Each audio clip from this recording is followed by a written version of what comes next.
Hi guys, welcome to another episode on the Lux Conversations with Ololade.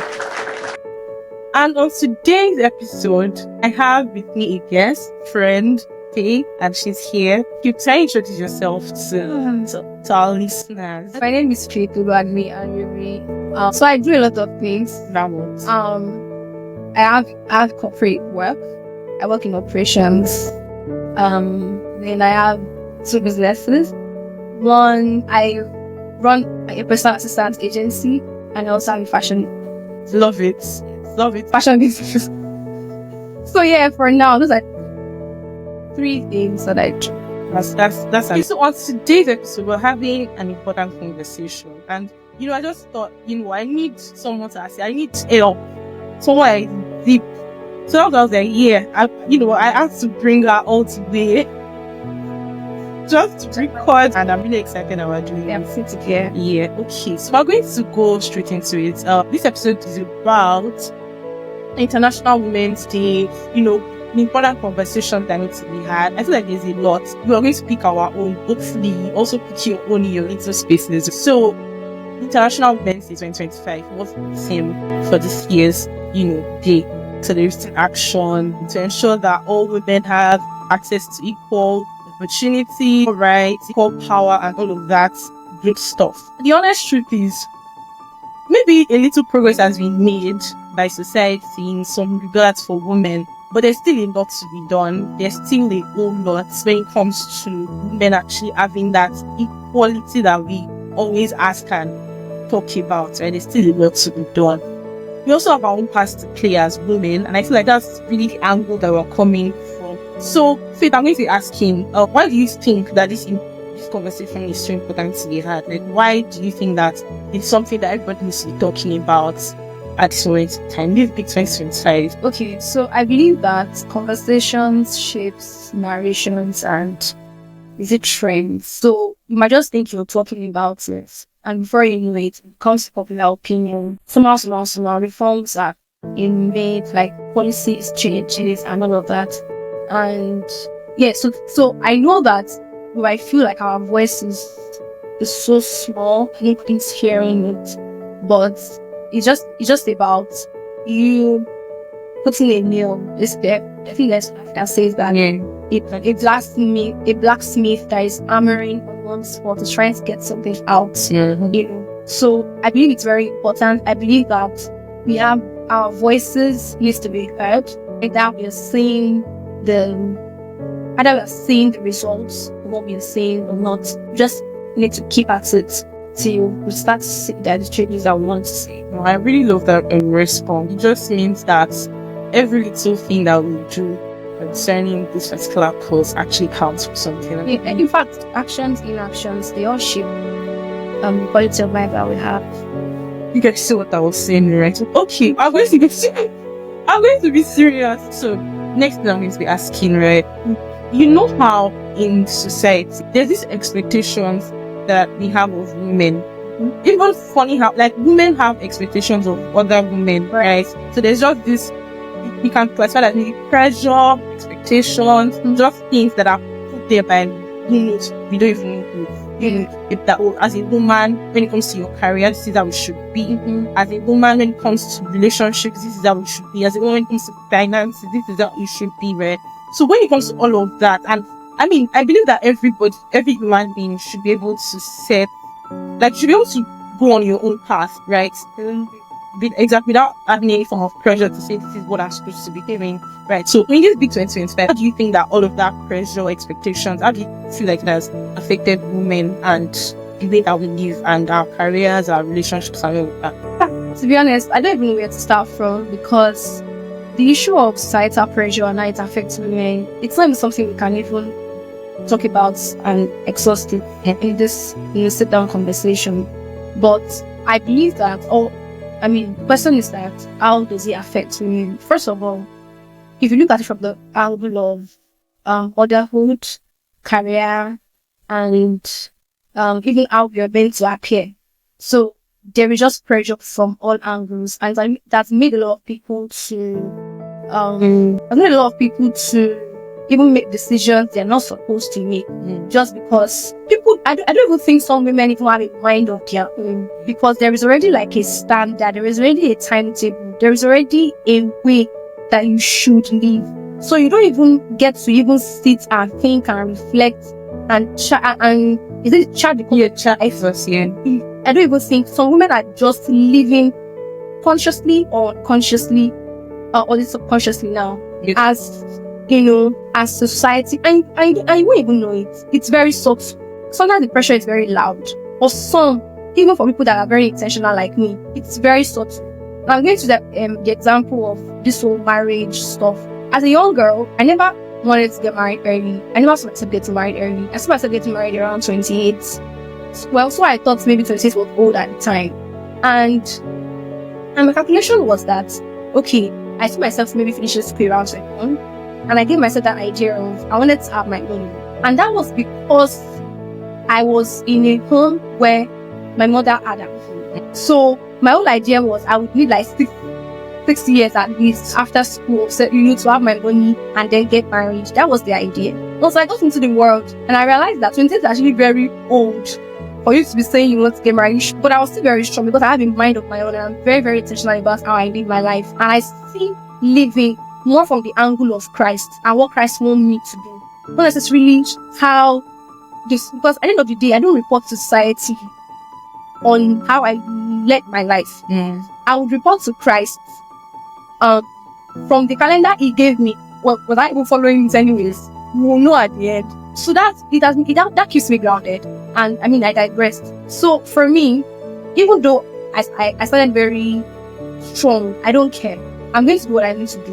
What I need to do it, as long as I'm happy. But subconsciously, I realized that the pressure was there. Because now, as we are approaching 26, you're already feeling like, oh my goodness, time is going.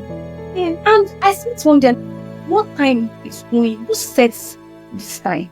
So that's even from the angle of marital, even from the angle of education. People expect that once you finish school, the next thing for you to do your masters. I didn't want to do that. I was a bright student. I was an A student. Everybody wanted me. People were texting me, friends from school, senior friends from fellowship, my parents, you finished university now. And I didn't want to do masters immediately. And looking back, I think I'm happy because I have real life experience. If I do my masters now, bro, like I'm doing it from a place of knowing, like I'm doing it from a place of real life experience. Not like I'm just gathering that certificate just like I did for my undergrad. And looking back, I'm happy I actually waited. Even though at some point I was feeling pressured that, oh, did I make the right decision? Because it just makes sense that the next thing you're going to do after 4 years and 1 year service is just masters. So one way I would say that societal pressure affects women is it makes us underliving.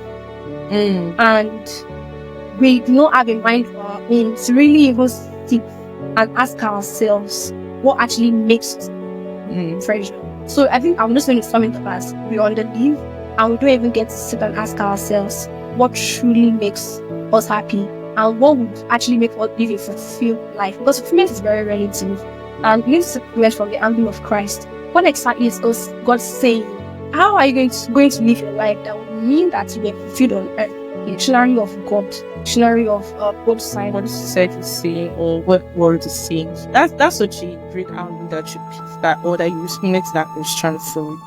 Like, what would you tell Jesus at the end of the day? That's very important, well, as believers and like women, female believers. I think that's really important. Like she has said, I think you've said it also. Let me not join you with her. So let's just go to the next question that I have for you. So how do women now break out of that? This is what really happens that I've experienced myself is it might not necessarily come at once when someone is telling you, oh, this is what you're supposed to do.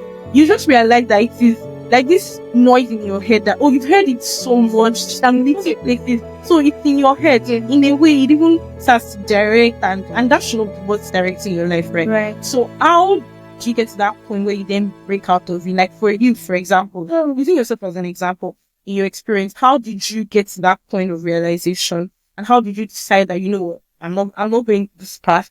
This is what I want and this is what I'm going to do?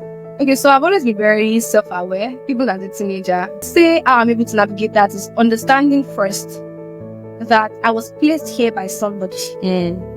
And the only person that had the say in that placement on earth is the person who placed me here in the first place. So whatever I do just has to make sense in the dictionary. That said, how I'm able to navigate all of these things is also knowing that my actions, I'm the first beneficiary of my actions. So if my mom is saying, but if she's saying, what's going on? And I'm like, oh my God, let me just do something. That's good. But if anything, if I mistruth, then Right, if you mistruth, that's very. And the thing, she's going to pity me.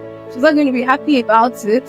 But I'm the first beneficiary of such action, and that's even it from the angle of let's say marriage. When you speak from the angle of even physical image, how society expects a woman to look. If you're pressured, I'm currently dealing with a teenager right now who texted me. I think she's texted me last week. She does not have front hair. She does not look pretty. She feels skinny. And I'm like, where is this? Where is it coming from? It's because of social media. Because she's always on TikTok. Where is this coming from? What are your friends in school telling you? Like, I'm more sad than even concerned. Because she used to be a girl that is very, very bright. She used to be very bold as the secondary school girls. I'm like, have you seen do I have front hair? Am I not beautiful? She said I'm beautiful. So why do you now think you're not beautiful? So I would say that if you're pressured to make, somebody was telling me about one lady who did surgery recently at a hospital that he's a doctor there, and the boyfriend started making comments about her ass and all of that and both, and she was pressured and she did the surgery. Like BBS. And when you said surgery, call it so, and she died. Oh, Jesus. Like, she died. She was there for long. She was on life was possible for long, and she passed. And nobody even, and this was a very pretty girl.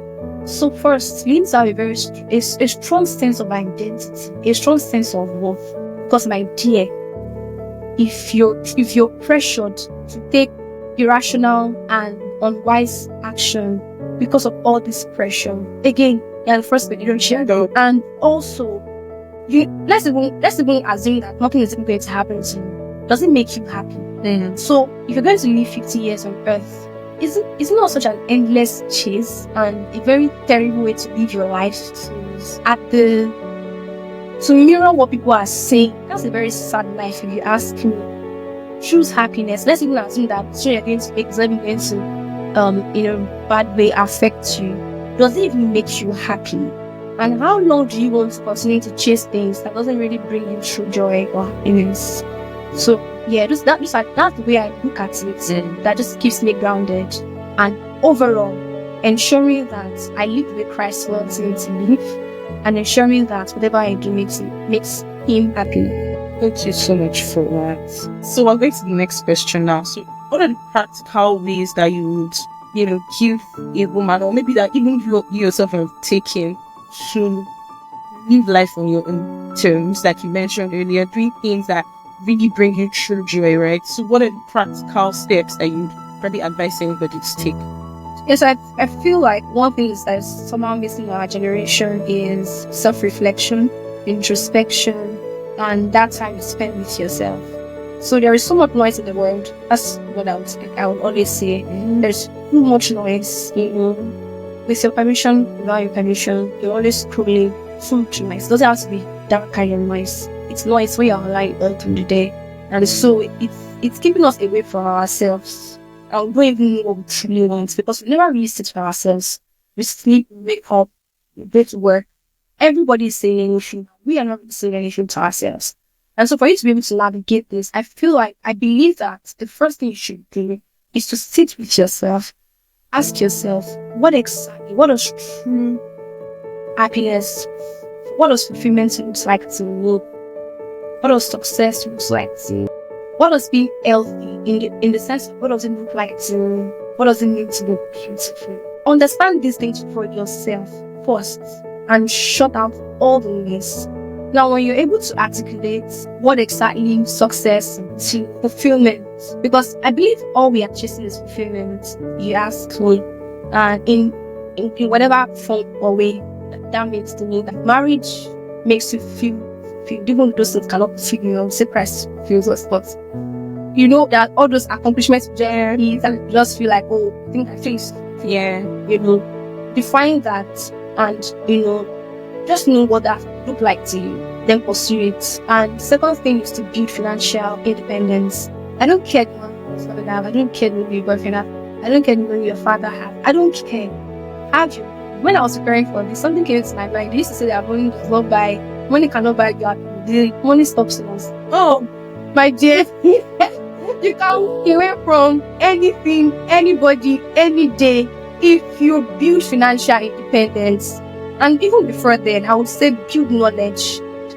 Yeah, build being informed, be indispensable. But in a way that if anybody is stressing your brain, you can easily leave, because the knowledge that you have can always reproduce that same thing you're about to take away from you. Build knowledge, skill, build financial independence, and understand what exactly success looks like to you and what true fulfillment means to you on your terms. For definition, that's what I would advise. Oh, thank you so much for that again. So I'm going straight to the next question. What's the biggest lesson that you've learned on your journey? Now you laughing, there must have been a lot of lessons.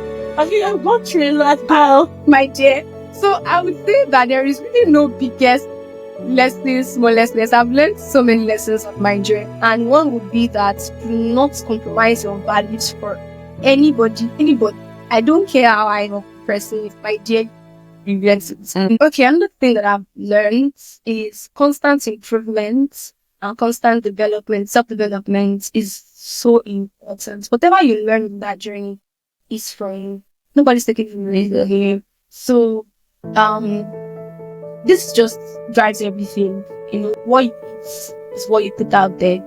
So whatever you take in is for you, and just really determines how high you can actually go. There is something called pretty privilege. There is something called gender privilege. Even though they're against it, still use it to your advantage. I'm not saying you use it in the wrong sense and trade your body for me. That's not what I'm talking about. But ensure that your presence is speaking and your presence is calling things that they can't look at you and just take your eyes off you. They can't work on you. Don't say God sees my heart. My dear, nobody sees your heart. God sees it truly, but you're dealing with human beings on a day-to-day basis, and that has helped me a lot. I don't have to compromise values for anything or anybody just because of just your courage. Just as women, work on how you carry yourself, how you see yourself, and it's really it changes things. Yeah. Okay. Very importantly, most of the things that makes us joy, peace, to be honest, are not worth it. Anxiety does not really support them. I'm speaking from experience and from things I've learned. Most of the things I've been anxious about, in retrospect, I just suffered myself. There was no need for it because they didn't happen. And I think Pastor Irene said it one time that he even gave a percentage. I can't remember. For example, 80% of the things, for example, that you've ever worried about in your life. Mm-hmm. So please save your energy and not sleep so that I can fix it. Right. No, that's bad. That's very valid. Please, my dear. It's very dark. My dear, sleep. Sleep. Yeah. So don't lose your sleep over anything. Yeah, have your money. To be honest, second time I'm begging the name of God. That's you. Have your money so that you can walk away from nonsense at any given time, any day. When you say nonsense, what do you mean? Nonsense in disrespect. Okay. Like people that don't value you, uncomfortable situation, a lot of things. When it does nonsense, I mean it in every sense of the word. I agree. It doesn't boost your confidence. Yeah. And you know that you cannot confine yourself to a particular and uncomfortable situation just because you can. A lot of people are in unhappy marriages, because or even jobs that are not healing, just because they're not upskill, or they don't, because they're like, how am I going to go from here? So what else have I learned? To be honest, I think so cap it all again and again and again. Define purpose. Let your existence mirror what the person who placed you here wants you to. That's the only way you can feel fulfilled. Trust me, you will feel when I get a car, when I get married, and you keep looking for things to adorn yourself with to have a sense of fulfillment. My love, you won't get it. I'm not saying you should not have all those things. God said I will be lend to nations, so it means He wants us to be rich, right? But that said, understand that true fulfillment and true happiness comes from God alone. Take it serious. That's Yes, I find add in that. All right, thank you. So we're rounding up now, and I'm just going to ask if you had the chance to speak to 16-year-old Faith, what would you be telling her? Knowing all that you know now, all you've gone through, what would you be telling her? I think it goes out to even younger people that are listening to this or watching. Okay, so I'm going to speak to that from the angle of what I knew at the time that helped me, and some things I knew that I did not do, and some things that I did know. And so, all the self-development I did as a teenager did not go to waste. Because tell me how I was in an interview room. In my mind, I was literally teaching, like I was afraid in my mind. And the interviewers were saying, "You're so confident." It says all the things I have chalked inside that was still showing even when I was not conscious. So I would tell my 15-year-old girl that she should continue doing that. Because as a teenager, I was always carrying journal up and down. I'm always doing something. I'm always learning. I'm always learning how I speak. Because my dear, the world is so biased. They will judge you based on your appearance, based on how you speak, based on everything. So ensure that before you even open your mouth to talk, you already have the courage. And now when you now open your mouth, so I would cap that in that personal development. I'll tell my 15-year-old girl to not stop developing herself. And another thing I would tell her is that the confidence I was trying to build them was not a waste. You need confidence. You need audacity in life to do some things. If you're doing things when it feels convenient, if you're applying for things when you're actually qualified, you are not living to the full expectation of what God wants you to do, because you want to live with faith. Faith is only applied when something does not make sense. So if it's always making sense for you to actually be under living with love, or to start living well, start living to the full capacity that you should be living, I would tell her that she should be very audacious. I should keep working on being confident, and not like that confidence of that's facade that you're just have the outlook of confidence when you're not really confident. It's like, no, I would tell her that she should keep working on her confidence, because it's just solves like a lot of things. I would tell her to also not compromise her values for anything. I would tell her that your action, your inaction, and your delayed action all shapes and it contributes to the kind of life that you have. I would tell her that actions, inactions, and delayed action has a repercussion and contributes to the outcome and quality of life that you eventually have. Thank you so much. I think that was very impactful. You agree with me, right? And it was a very engaging conversation that we had. And I think I even learned a lot myself too, and I hope you did. Thank you so much for listening up to this end. If you're listening up to this end, just please follow Faith on, please call it on our Instagram pages. But I think we should also, just say this: Happy International Wednesday. Thank you very much. And thank you for, listening to this episode. I'll catch you on the next episode with lots of conversations. And till then, be good and bye. Bye.